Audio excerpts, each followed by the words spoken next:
কৈছোঁ মই মোৰ কথাটো হ'ল স্পষ্ট এণ্ড ক্লিয়াৰ। মোৰ কথাটো হ'ল এইটো, তেওঁ যদি দুৰ্গা পূজাটো কোৰাণৰ ভিতৰৰ পৰা তেওঁ যদি দেখাই দিব পাৰে তেখেতক মই 2 কোটি টকা দিম।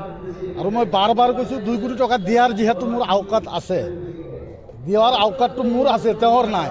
তেওঁ সুধিব তেওঁৰ কিমান সম্পত্তি আছে, কি বিজনেছ আছে।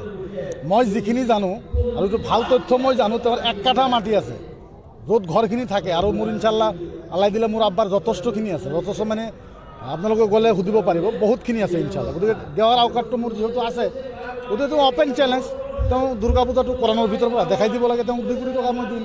আৰু পূজাৰ বতৰ, ইমান ধুনীয়া অফাৰ দিছোঁ, গতিকে ভাল অফাৰ দিছোঁ। গতিকে তেওঁ তথ্যটো দি ফালে দুৰ্গা পূজাটো কোৰাণত ক'ত লিখা আছে এই বস্তুটো তেওঁ দেখাই দি 2 কোটি টকা লৈ যাওক। ইতিমধ্যে আপোনাৰ চেলেঞ্জটো একচেপ্ট কৰিছে। ঠিক আছে, মই দীক্ষিত দাৰ লগত আলোচনা কৰিলোঁ অলৰেডি। মানে যেহেতু মোৰ প্ৰগ্ৰাম আছে আগৰ পৰাই কৰি থোৱা হৈছে, যিকোনো দিন তেওঁ ক'ব মই ৰাজি আছোঁ, মই ৰেডি আছোঁ। প্ৰথম কথাটো হ'ল তেওঁক আলিম বুলি নক'ব, মুফতি বুলি নক'ব, তেওঁ এটা শয়তান বদমাছ। মোৰ কথাটো হ'ল যে আমি কাৰো বিৰুদ্ধে নহয়, হিন্দু মানুহৰ বিৰুদ্ধে নহয়। যাৰ যি ধৰ্ম তেওঁ পালন কৰিব লাগে, এইটো ভাৰতবৰ্ষ গণতান্ত্ৰিক দেশ, ডেমক্ৰেচি ৰাইট যিহেতু আছে। গতিকে আপুনি মোৰ ওপৰত জাপি দিব নোৱাৰে, ফ'ৰ্চ কৰিব আপুনি নোৱাৰে। আপুনি কিয় ফ'ৰ্চ কৰি আছে? ভাৰতৰ কোনখন সংবিধানৰ ভিতৰত লিখা আছে যে আপুনি মোক ফ'ৰ্চ কৰিব নোৱাৰে? নহয়, আপুনি কোনে কি কৰি আছে কৰক। ইছলাম ধৰ্মৰ ভিতৰত, কোৰাণ হাদিছৰ ভিতৰত স্পষ্ট কথা, মূৰ্তি সম্পৰ্কে, দুৰ্গা মা, তেওঁলোকে দুৰ্গা মা বুলি কয়, এই সম্পৰ্কে কোৰাণ হাদিছৰ ভিতৰত কোনো জাগাতে নাই। যদি দেখাই দিব পাৰে 2 কোটি টকা দিম, ক্লিয়াৰ কথা। বিৰোধ কৰা নাই। ইছলামৰ যদি আপুনি হাদিছখিনি আপুনি পঢ়ে, আপুনি তেতিয়া গম পাব বহুত ভাল ভাল কথা লিখা আছে বেলেগ ধৰ্মৰ মানুহৰ বিষয়ে। আৰু আজিৰ তাৰিখতো আমি কিয় বেলেগ ধৰ্মৰ এগেইনষ্ট কৰিম? আমাৰ যুক্তিয়ে নাই, দৰকাৰে নাই, প্ৰয়োজনো নাই।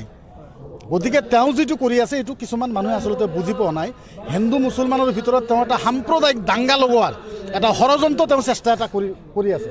আচলতে তেওঁ এই কথাটো ভাবিব লাগে, কমচে কম তেওঁ এইটো অসমত নোৱাৰে, মহাৰাষ্ট্ৰ হ'লে, ইউপি হ'লে, গুজৰাটত হ'লে তেওঁ পাৰিলে হয়। কাৰণ মই জানো অসমৰ ভিতৰত হিন্দু, মুছলমান, শিখ, ইছাই সকলোৱে ভাতৃত্ববোধ হিচাপত আমি অসমৰ ভিতৰত জীয়াই আছোঁ।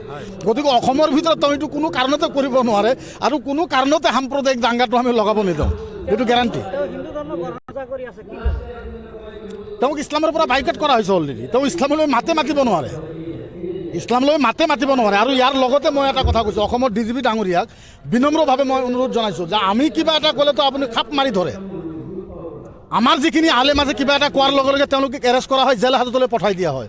কিন্তু অসমৰ DGP ডাঙৰীয়াক মই বিনম্ৰভাৱে অনুৰোধ কৰি আছোঁ যে এজন মানুহ মুছলমান নাম লৈ ইছলামক ইমান এটেক কৰি আছে, কোৰাণৰ ওপৰত হামলা কৰি আছে, আল্লাহৰ নবীক গালি দি আছে, কোৰাণক আঘাত কৰি আছে, অসমৰ গোটাই জোনাবখিনিক মোল্লা জিহাদী বুলি কৈ আছে, তেতিয়া অসমৰ DGP ডাঙৰীয়াই কি কৰে? মই DGP ডাঙৰীয়াক বিনম্ৰভাৱে অনুৰোধ কৰিছোঁ যে পৰিস্থিতি নিয়ন্ত্ৰণ কৰক।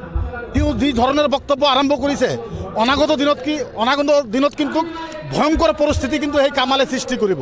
গতিকে মই অসমৰ DGP ডাঙৰীয়াক বিনম্ৰভাৱে অনুৰোধ জনাইছোঁ, তেওঁ যাতে এই মেটাৰটোৰ ওপৰত অকণমান নজৰ দিয়ে আৰু চালি জাৰি বস্তুখিনি তেওঁ তদন্ত যাতে কৰে। কি হয় মইতো কওঁ যে তেওঁ কোনো মাদ্ৰাছাতে পঢ়া লিখা কৰা নাই। আৰু আপোনালোকে এটা ক্লিয়াৰ কৰি লওক, তেওঁ চৌদি আৰবত যাই ফালে তেওঁ এটা মোবাইল কোম্পানীৰ চাকৰি কৰি আছে, অল এভিডেঞ্চ মোৰ তাত আছে। আৰু এই তথ্যটো তেওঁ যদি ভুল কৰিব, মানে ভুল মোক দেখাই দিব পাৰে, মই আৰু 2 কোটি টকা দিম। তেওঁ আচলতে মোবাইল কোম্পানীতহে তাতে কাম কৰিছে। যেতিয়া ভাৰতত পৰিছে, ভাৰতৰ পৰা যি 7 বছৰ সময়ত তেওঁ বাহিৰত আছিলে, তাতে মোবাইল কোম্পানীত তেওঁ কাম কৰিছে। এইখিনি তথ্য মোৰ তাত গোটেইখিনি তথ্য আছে। আগলৈ তেওঁ সকীয়াই দিছোঁ যে ইছলাম লৈ, কোৰাণ হাদিছ লৈ উল্টা পাল্টা মন্তব্যৰ পৰা তেওঁ যাতে আঁতৰি থাকে। অনাগত দিনত পৰিস্থিতি ভয়ংকৰ হ'ব। আৰু মইতো আজিৰ তাৰিখত কোনো বিতৰ্ক কৰা নাই। মোৰ ইছলামক আপুনি আঘাত কৰিব, কামাল বাদ দিয়ক, আপুনি আঘাত কৰিছোঁ, আপোনাক মই এৰো। ইছলামক আপুনি আঘাত কৰিব, কোৰাণ হাদিছক আপুনি টাৰ্গেট কৰিব, তাৰপিছত আমি মনে মনে বহি থাকিম, সেইটো হ'ব নোৱাৰে, কোনো কাৰণত হ'ব নোৱাৰে। ঠিক আছে, আমাৰ